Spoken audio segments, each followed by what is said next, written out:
بسم الله الرحمن الرحيم.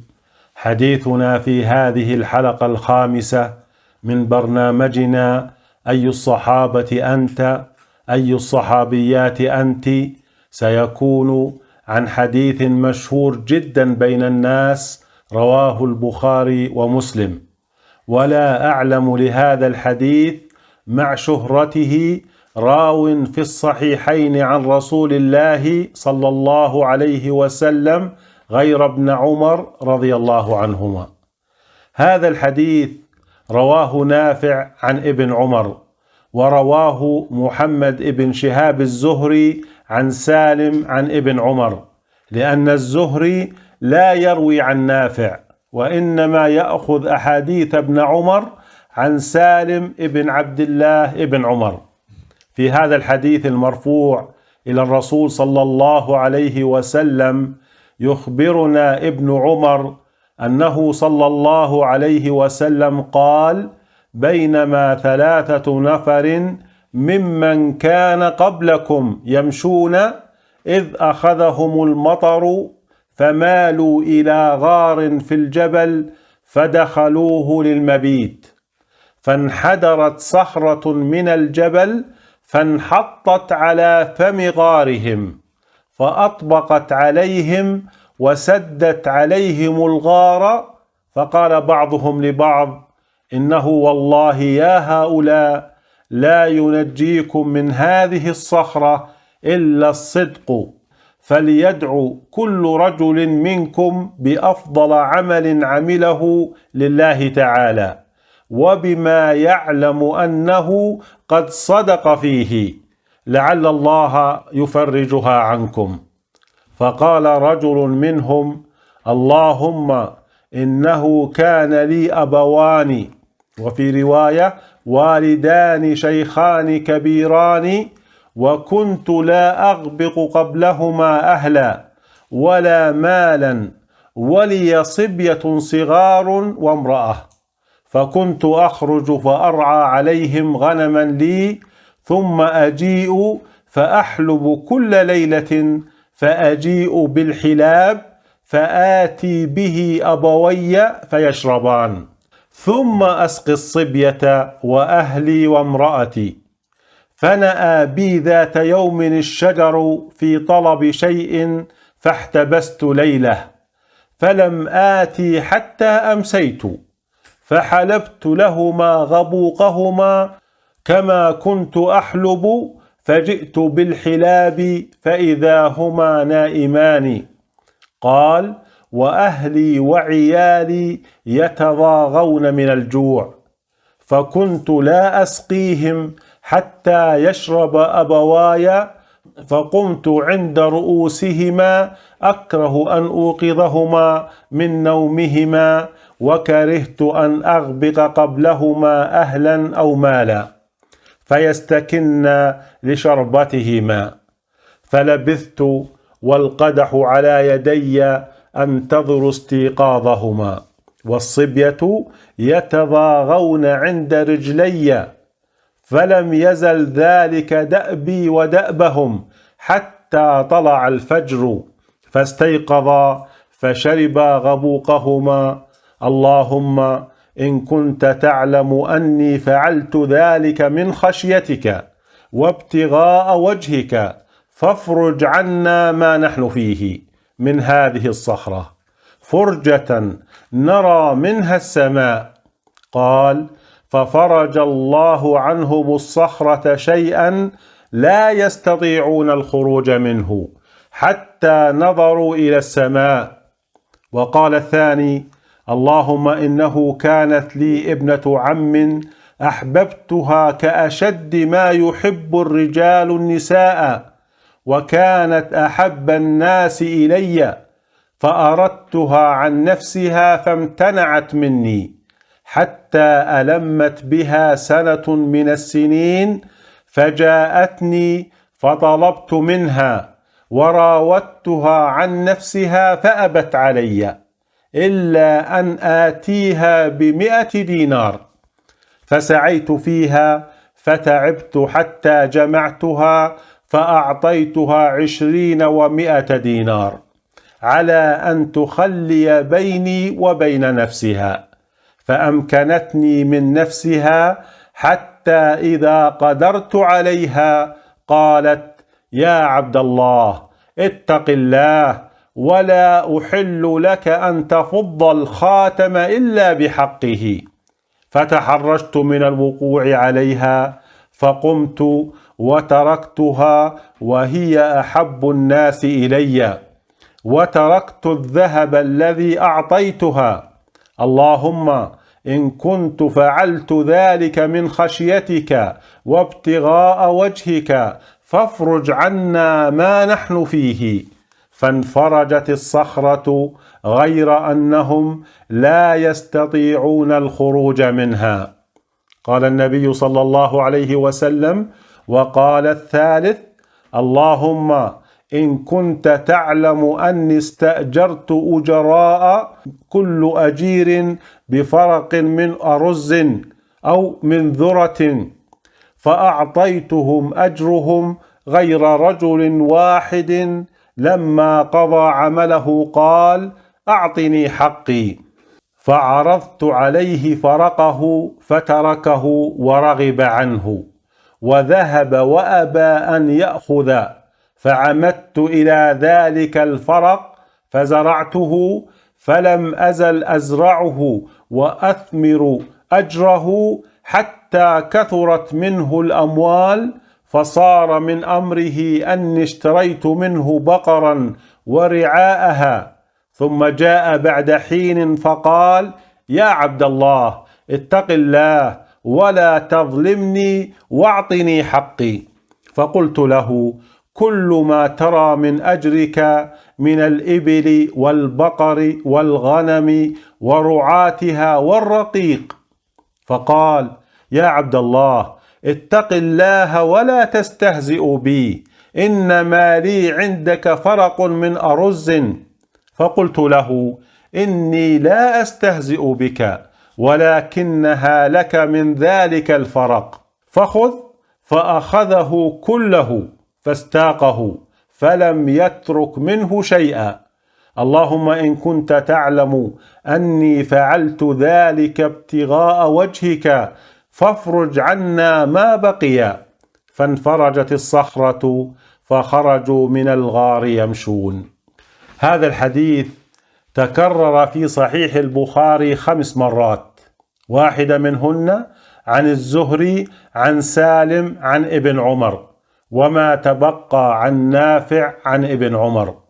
وأخذ البخاري هذا الحديث عن يعقوب ابن إبراهيم، وعن إبراهيم ابن المنذر، وعن إسماعيل ابن خليل، وعن سعيد ابن أبي مريم، وعن محمد ابن إسحاق المسيبي.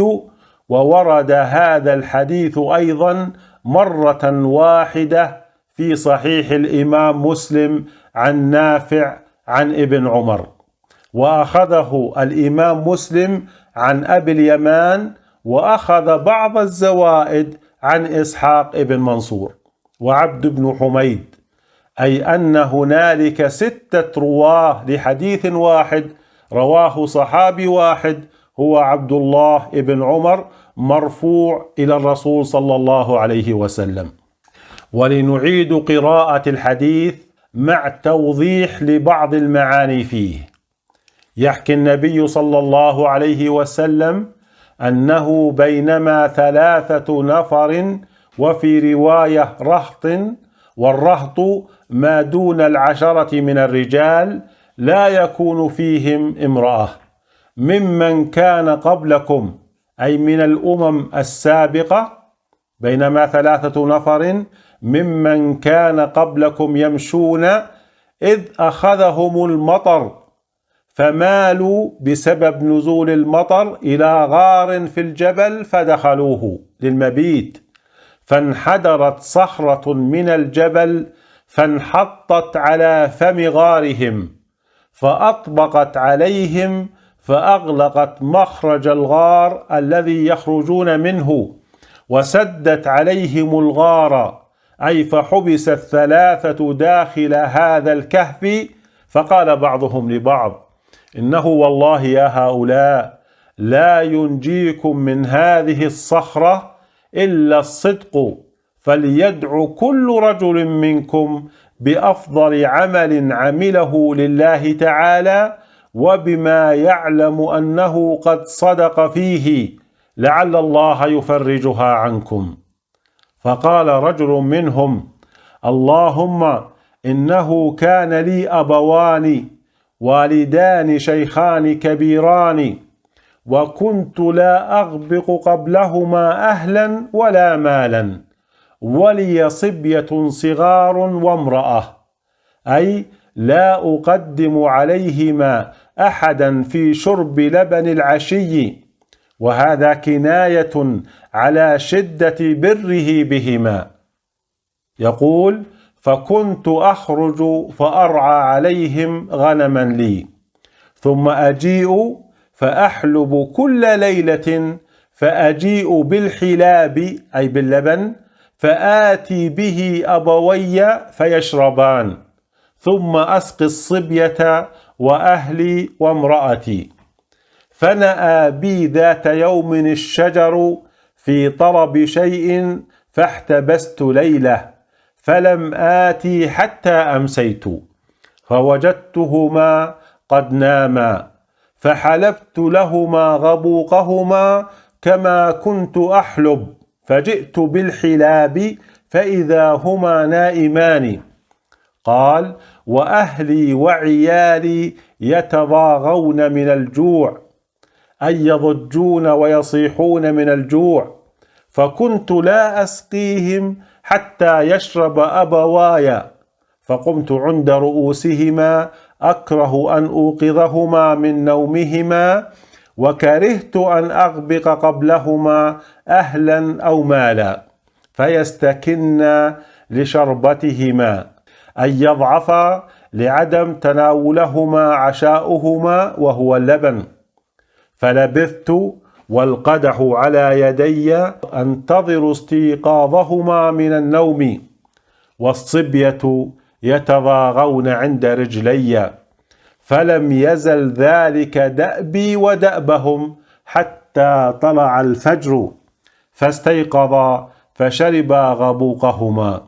اللهم إن كنت تعلم أني فعلت ذلك من خشيتك وابتغاء وجهك، فافرج عنا ما نحن فيه من هذه الصخرة فرجة نرى منها السماء. قال: ففرج الله عنهم الصخرة شيئا لا يستطيعون الخروج منه حتى نظروا إلى السماء. وقال الثاني: اللهم إنه كانت لي ابنة عم أحببتها كأشد ما يحب الرجال النساء، وكانت أحب الناس إلي، فأردتها عن نفسها فامتنعت مني، حتى ألمت بها سنة من السنين، أي أصبحت في حاجة وفقر، فجاءتني فطلبت منها وراودتها عن نفسها فأبت علي، إلا أن آتيها ب100 دينار مقابل ذلك، فسعيت فيها فتعبت حتى جمعتها، فأعطيتها 20 و100 دينار، أي زادها 20 دينارا فوق ما طلبت، على أن تخلي بيني وبين نفسها، فأمكنتني من نفسها، حتى إذا قدرت عليها قالت: يا عبد الله، اتق الله، ولا أحل لك أن تفض الخاتم إلا بحقه، وحقه هو الزواج الذي أحله الله تعالى. فتحرجت من الوقوع عليها، فقمت وتركتها وهي أحب الناس إلي، وتركت الذهب الذي أعطيتها. اللهم إن كنت فعلت ذلك من خشيتك وابتغاء وجهك، فافرج عنا ما نحن فيه. فانفرجت الصخرة، غير أنهم لا يستطيعون الخروج منها. قال النبي صلى الله عليه وسلم: وقال الثالث: اللهم إن كنت تعلم أني استأجرت أجراء كل أجير بفرق من أرز، وفي رواية بفرق من ذرة، فأعطيتهم أجرهم غير رجل واحد، لما قضى عمله قال: أعطني حقي، فعرضت عليه فرقه فتركه ورغب عنه وذهب وأبى أن يأخذ، فعمدت إلى ذلك الفرق فزرعته، فلم أزل أزرعه وأثمر أجره حتى كثرت منه الأموال، فصار من أمره أني اشتريت منه بقرا ورعاؤها، ثم جاء بعد حين فقال: يا عبد الله، اتق الله ولا تظلمني واعطني حقي. فقلت له: كل ما ترى من أجرك من الإبل والبقر والغنم ورعاتها والرقيق. فقال: يا عبد الله، اتق الله ولا تستهزئ بي، إنما لي عندك فرق من أرز. فقلت له: إني لا أستهزئ بك، ولكنها لك من ذلك الفرق، فخذ. فأخذه كله فاستاقه فلم يترك منه شيئا. اللهم إن كنت تعلم أني فعلت ذلك ابتغاء وجهك فافرج عنا ما بقي. فانفرجت الصخرة فخرجوا من الغار يمشون. وفي هذا الحديث النبوي الشريف بيان لفضل الصحبة الصالحة، فهؤلاء الثلاثة كانوا من الصالحين، فلم يكن منهم من بينه وبين الله جفوة أو قطيعة، وعندما أغلق عليهم الغار ذكروا بعضهم البعض بالله تعالى. ولكم أن تتخيلوا كيف أن الله أزاح لهم الصخرة بدعاء الأول، فرأوا السماء دون أن يتمكنوا من الخروج، وأزاح لهم الصخرة بدعاء الثاني دون أن يتمكنوا من الخروج. فبالله عليكم، لو لم يستجب الله لدعاء الثالث أكانوا سيخرجون؟ وفي كونهم ثلاثة في سفر، فهذا أيضا مما يحثنا عليه ديننا الحنيف. وكما يقول الرسول صلى الله عليه وسلم: الراكب شيطان، والراكبان شيطانان، والثلاثة ركب. ومن هذا الحديث النبوي الشريف نستقي أنه لا بد يا عبد الله ولا بد يا أمة الله أن تكون لكما خبيئة عند الله تعالى، تماما كما يقول المثل الشعبي: خب قرشك الأبيض ليومك الأسود. فإذا ما ألجأتك الأيام إلى حاجة توسلت إلى الله بخبيئتك وبعملك الصالح عنده. فهؤلاء الثلاثة أخذوا بالأسباب في السفر، والأخذ بالأسباب واجب، فخرجوا ثلاثة ولم يخرجوا فرادا، واختار كل واحد منهم أن يكون صاحبه في السفر من أهل الصلاح والتقوى. وعندما داهمهم المطر لجأوا إلى كهف في جبل ليحتموا به من المطر والسيول، ولم يغامروا بالمسير في هذه الأجواء، لأن درء المفسدة مقدم على جلب المنفعة. وكثيرا ما نسمع من حوادث مؤلمة لأناس يأخذهم السيل في البلدان التي تكثر فيها السيول والأمطار الغزيرة بسبب تجاهلهم للتحذيرات من عدم السير والمسير في مجاري السيول والوديان أو الاقتراب منها. ثم نراهم توسلوا إلى الله بصالح أعمالهم لينجيهم الله مما هم فيه. فصالح الأعمال هي سفن النجاة، مصداقا لقول الشاعر: إن لله عبادا فطنا تركوا الدنيا وخافوا الفتنا، نظروا فيها فلما علموا أنها ليست لحي وطنا جعلوها لجة واتخذوا صالح الأعمال فيها سفنا.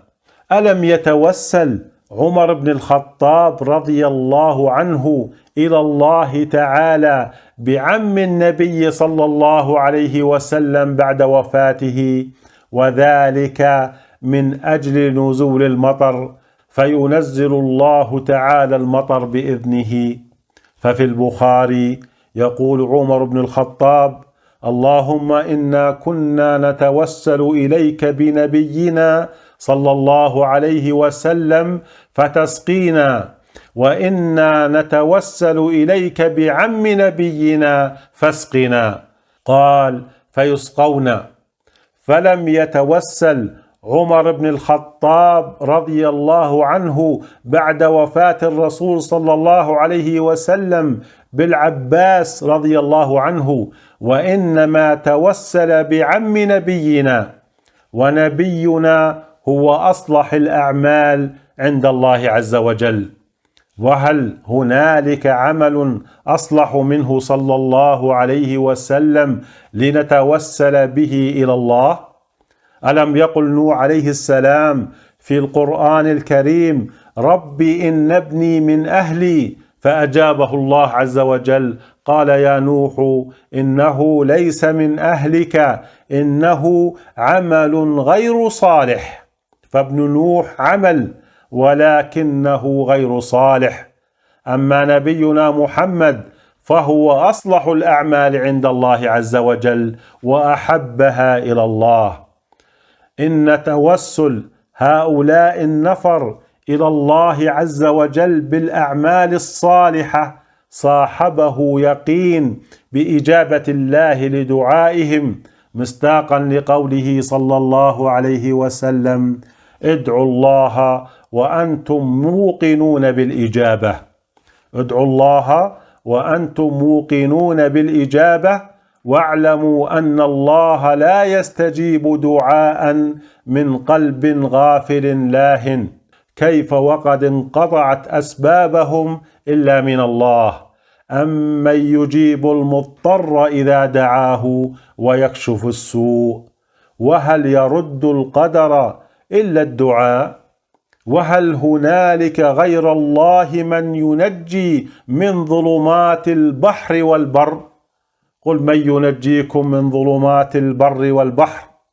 إن المؤمن كيس فطن لا يقنط من رحمة الله ولا ييأس من روح الله.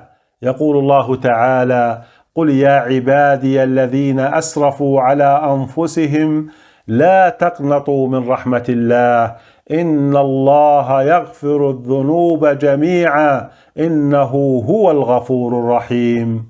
ويقول الله على لسان يعقوب: يا بني اذهبوا فتحسسوا من يوسف وأخيه ولا تيأسوا من روح الله إنه لا ييأس من روح الله إلا القوم الكافرون. حتى وإن ألجأتنا الأحداث إلى أن تداعى علينا الأمم من كل أفق، كما تداعى الأكلة إلى قصعتها، كما يحدث الآن مع إخواننا في الدين والدم في القطاع ومن حيث ما أتلفتوا، حتى وإن ماجت بنا الفتن كموج البحر، حتى وإن ألقوا بنا في غيابة الجب، فما علينا إلا أن نكون بجوار الله عز وجل، بجوار الرامي. وما رميت إذ رميت ولكن الله رمى. فالفرج من الله، والنصر من الله، والعون من الله، والتأييد من الله، والله قريب.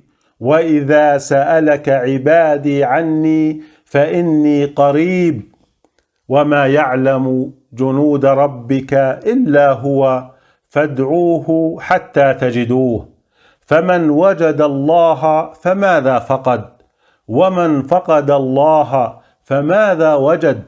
وفي هذا الحديث النبوي الشريف بيان لفضل بر الوالدين الذي هو أعلى درجة في صلة الرحم، لأنهما أقرب الناس رحما.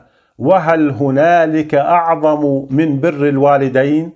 وقضى ربك ألا تعبدوا إلا إياه وبالوالدين إحسانا إما يبلغن عندك الكبر أحدهما أو كلاهما فلا تقل لهما أف ولا تنهرهما وقل لهما قولا كريما. والحق عز وجل قرن عبادته بالإحسان بالوالدين: واعبدوا الله ولا تشركوا به شيئا وبالوالدين إحسانا. والوالدين هما وصية الله لنا، ووصينا الإنسان بوالديه حملته أمه وهنا على وهن وفصاله في عامين أن اشكر لي ولوالديك إلي المصير. وإن جاهداك على أن تشرك بي ما ليس لك به علم فلا تطعهما وصاحبهما في الدنيا معروفا، واخفض لهما جناح الذل من الرحمة وقل رب ارحمهما كما ربياني صغيرا. فالمسيح عليه السلام لم يكن له أب وإنما والده، ولكنه كان بها بارا كما وصفه الله عز وجل: وبرا بوالدتي ولم يجعلني جبارا شقيا. وقدوتنا صلى الله عليه وسلم يوجهنا إلى بر الوالدين من خلال إجابته للرجل الذي سأله قائلا: من أحق الناس بحسن صحابتي؟ قال له صلى الله عليه وسلم: أمك. قال: ثم من؟ قال: أمك. قال: ثم من؟ قال: ثم أمك. قال: ثم من؟ قال: ثم أبوك. حتى أن رجلا جاء يستأذن النبي صلى الله عليه وسلم في الجهاد معه صلى الله عليه وسلم، فقال له صلى الله عليه وسلم: أحي والداك؟ قال: نعم. قال: ففيهما فجاهد. ومن أبر البر صلة المرء أهل ود أبيه بعد أن يولي، أي بعد موته. وها هي ذات النطاقين أسماء بنت أبي بكر الصديق رضي الله عنهما تقول: قدمت علي أمي وهي مشركة في عهد رسول الله صلى الله عليه وسلم، فاستفتيت رسول الله صلى الله عليه وسلم، قلت: قدمت علي أمي وهي راغبة، أفأصل أمي؟ قال صلى الله عليه وسلم: نعم، صلي أمك. وهو صلى الله عليه وسلم استأذن ربه أن يستغفر لأمه فلم يأذن له، واستأذنه أن يزور قبرها فأذن له. ليس هنالك أرحم عليك بعد الله من أمك. وفي مصر تقول الأم: أدعو على ضنايا وأكره من يقول آمين. ومن لم يدرك أجر الأم فلا أقل من أن يبر خالته، لأن الخالة بمنزلة الأم. والرجل الذي جاء للرسول صلى الله عليه وسلم فقال له: يا رسول الله، إن لي مالا وولدا وأبي يريد أن يجتاح مالي فقال صلى الله عليه وسلم كلمته الشهيرة: أنت وما لك لأبيك، أنت وما لك لأبيك. والسنة النبوية تخلد لنا التابعي الجليل أويس القرني، وكيف أن الصحابي الجليل أمير المؤمنين الفاروق عمر بن الخطاب أحد 10 المبشرين بالجنة يسأل أويس أن يستغفر له. وبأي عمل نال أويس القرني هذه المنزلة؟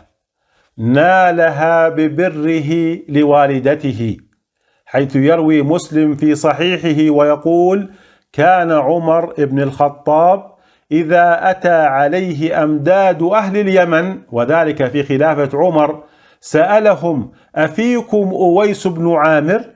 حتى أتى على أويس فقال: أنت أويس بن عامر؟ قال: نعم. قال: من مراد ثم من قرن؟ قال: نعم. قال: فكان بك برص فبرأت منه إلا موضع درهم؟ قال: نعم. قال: لك والدة؟ قال: نعم. قال: سمعت رسول الله صلى الله عليه وسلم يقول: يأتي عليكم أويس بن عامر مع أمداد أهل اليمن من مراد ثم من قرن، كان به برص فبرأ منه إلا موضع درهم، له والدة هو بها بر، لو أقسم على الله لأبره، فإن استطعت أن يستغفر لك فافعل، فاستغفر لي فاستغفر له. أويس القرني هذا التابعي استغفر للصحابي المبشر بالجنة عمر بن الخطاب، فغفر الله لعمر مصداقا لنبوءته صلى الله عليه وسلم بطلبه من عمر أن يطلب من أويس أن يستغفر له. وصلى الله عليه وسلم لا ينطق عن الهوى إن هو إلا وحي يوحى. وأظنكم سمعتم بقصة أحد عباد بني إسرائيل بعد نبي الله عيسى عليه السلام، وهو جريج الراهب، عندما نادته أمه وهو في صومعة فقالت: يا جريج. قال: اللهم أمي وصلاتي، أي اختر لي يا رب أيهما أجيب. قالت: يا جريج للمرة الثانية. قال: اللهم أمي وصلاتي. قالت في الثالثة: يا جريج. قال: اللهم أمي وصلاتي. فقالت بعد ذلك تدعو عليه بعد أن لم يجبها في الثالثة: اللهم لا يموت جريج حتى ينظر في وجه المومسات. اللهم لا يموت جريج حتى ينظر في وجوه المياميس، أي المومسات الفاجرات. وكانت تأوي إلى صومعته راعية، أي ترعى الغنم قرب صومعته، فولدت، فقيل لها: ممن هذا الولد؟ قالت: من جريج، نزل من صومعته. قال جريج: أين هذه التي تزعم أن ولدها لي؟ فقال جريج للطفل: يا بابوس، من أبوك؟ قال الرضيع: راعي الغنم، أي أن أبي هو راعي الغنم. وقد كان من كرامة الله تعالى لجريج أن ألهم الله أمه الاقتصاد في الدعوة، فلم تدع عليه بالفتنة بهن، بل دعت فقط بمجرد النظر في وجوههن. وفي رواية مسلم: ولو دعت عليه أن يفتن لفتن، لأن رسولنا صلى الله عليه وسلم أخبرنا أن دعوة الوالد على ولده مستجابة. وفي نهاية الحديث عن فضل بر الوالدين أذكركم وأذكر نفسي أن ندعو لآبائنا: وكن أنت وكوني أنت المقصود في قوله صلى الله عليه وسلم: وولد صالح يدعو له. فالولد الصالح مقصود به أولاده الذكور والإناث على حد سواء، لأن كل مولود ولد، ذكرا كان أم أنثى، كما يقول أهل اللغة. وفي هذا الحديث النبوي الشريف أيضا بيان لفضل الخوف من الله تعالى ومراقبته في السر والعلن والعفة. فهذا الذي أحب ابنة عمه إيقاف عند حدود الله تعالى. يخاف الله، فبمجرد أن قالت له يا عبد الله اتق الله قام وتركها وهي أحب الناس إليه، وترك الذهب الذي أعطاه إياها. وهذا يصدقه أيضا حديث الرسول صلى الله عليه وسلم: 7 يظلهم الله في ظله يوم القيامة يوم لا ظل إلا ظله. وذكر منهم: ورجل دعته امرأة ذات منصب وجمال إلى نفسها فقال إني أخاف الله. فكيف إذا كانت هذه المرأة أحب الناس إليه وهو من دعاها؟ ولو مكننا الله عز وجل من الاطلاع على الغيب ومعرفة ماذا جرى لهذا الرجل بعد أن تركها من أجل الله تعالى، وترك المال الذي أعطاه إياها والذي تعب من أجل تجميعه، لوجدنا حتما أن الله عز وجل أبدله خيرا منها وعوضه عن ماله بخير منه. فمن ترك شيئا لله عز وجل عوضه الله خيرا منه. ورسولنا صلى الله عليه وسلم يقول: إنك لن تدع شيئا لله عز وجل إلا بدلك الله به ما هو خير لك منه. فالخوف من الله واتقاءه أجره عظيم في الدنيا والآخرة. والقرآن الكريم يؤكد لنا ذلك، ولنا في نبي الله يوسف الصديق عليه السلام أكبر دليل، وكيف أنه قال معاذ الله عندما دعته امرأة ذات منصب وجمال وغلقت الأبواب وقالت هيت لك. فبماذا أبدله الله بعفته هذه؟ علمه الله تأويل الأحاديث، وأخرجه من السجن، ومكن له في الأرض بأن جعله عزيز مصر، وآتاه الله النبوة، وأعاده إلى والديه، وفي رواية أنه تزوجها أيضا. والعفة وغض البصر أمران مطلوبان أمر بهما الشارع الحكيم، والنظرة أول سهام الفاحشة. وليس عجيبا أن العرب حتى في جاهليتهم قبل الإسلام كانت لديهم فضيلة غض البصر. ألم يقل الشاعر الجاهلي عنتر بن شداد: وأغض طرفي ما بدت لي جارتي حتى يواري جارتي مأواها، إني امرؤ سمح الخليقة ماجد لا أتبع النفس اللجوج هواها. وصخر هذا الرجل الجاهلي ترثيه أخته الخنساء رضي الله عنها وتصفه بمحاسن الأخلاق التي كانت له في الجاهلية، وتقول: لم تره جارة يمشي بساحتها لريبة حين يخلى بيته الجار. وأين نحن من صخر؟ ولنسأل أنفسنا بسؤال: كيف اكتسب صخر هذا الخلق، خلق العفة؟ والجواب: لأنه كان منشغل بمكارم الأخلاق ويترفع عن سفسافها. وكما تقول أخته الخنساء رضي الله عنها: وإن صخرا لتأتم الهداة به كأنه علم في رأسه نار، جلد جميل المحيا كامل ورع، وللحروب غداة الروع مسعار، حمال ألوية هباط أودية، شهاد أندية للجيش جرار، نحار راغية ملجاء طاغية، فكاك عانية للعظم جبار.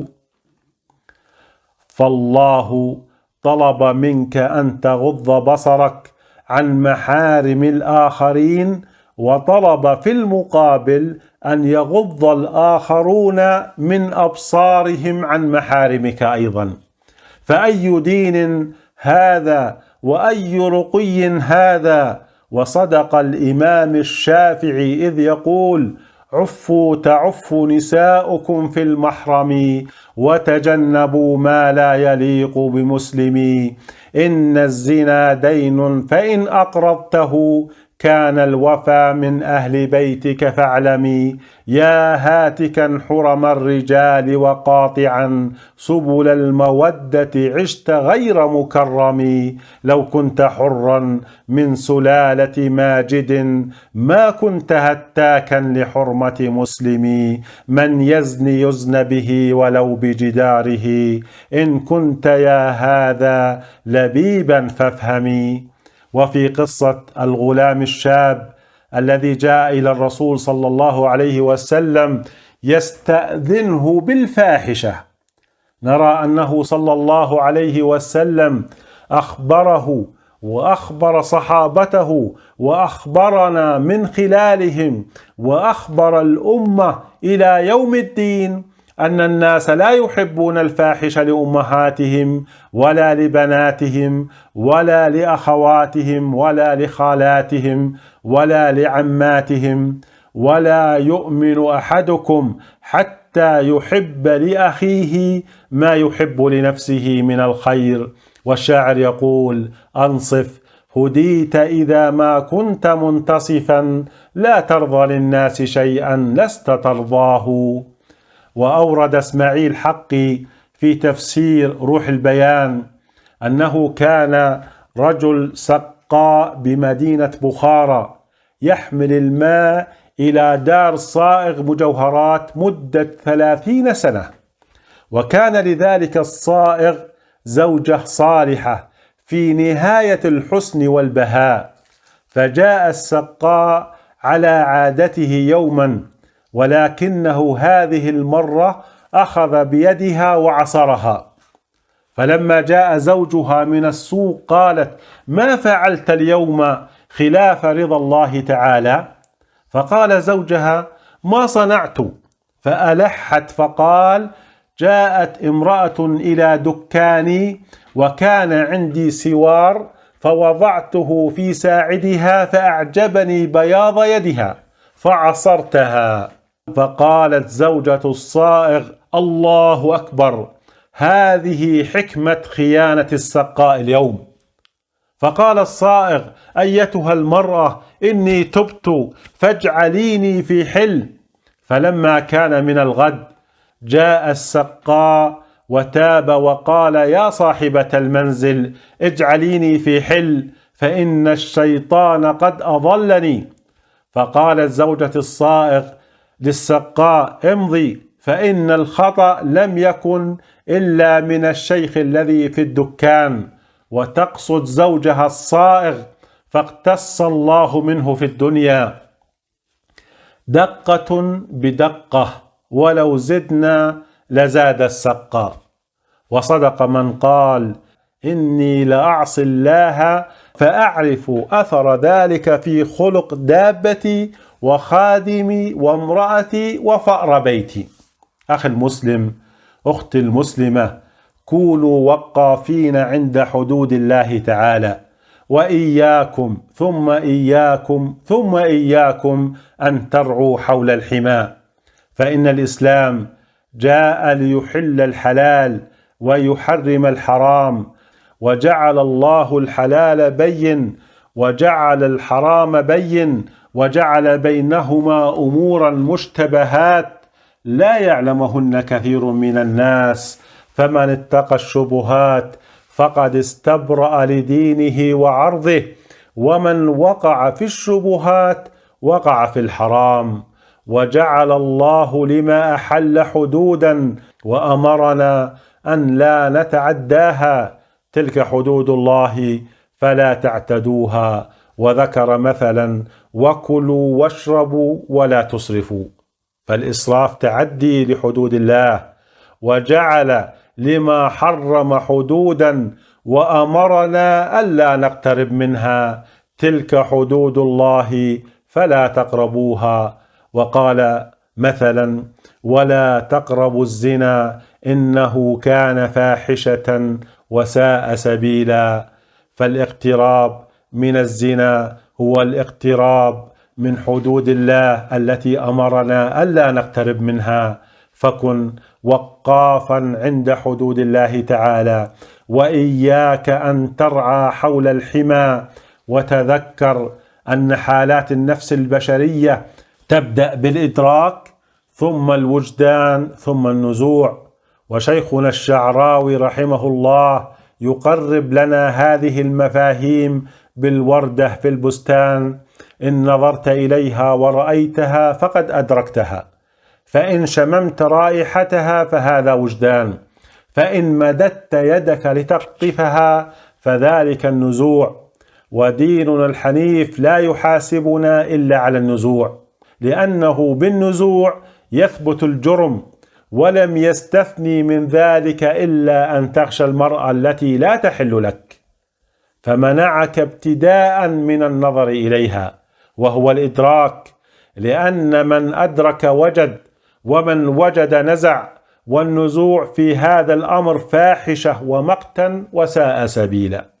أخي المسلم، أختي المسلمة، إن كان عمر في هذا الزمان لا يرانا، وما لنا في هذا الزمان من عمر، فرب عمر يرانا. فلا تجعلوا الله أهون الناظرين إليكم. وفي الحديث النبوي الشريف أيضا بيان لفضل أداء حقوق العباد وحفظ الأمانة والحذر من الطمع. فالرجل الثالث في هذا الحديث استأجر أجراء، كل أجير بفرق من أرز، أي أنه أخبرهم بأجرهم قبل أن يبدأوا عملهم، فأعطاهم أجرهم، غير رجل ذهب أبى أن يأخذ حقه وكأنه تقال له. فعمد الرجل الصالح إلى ذلك الفرق فزرعه وثمره حتى كثرت منه الأموال.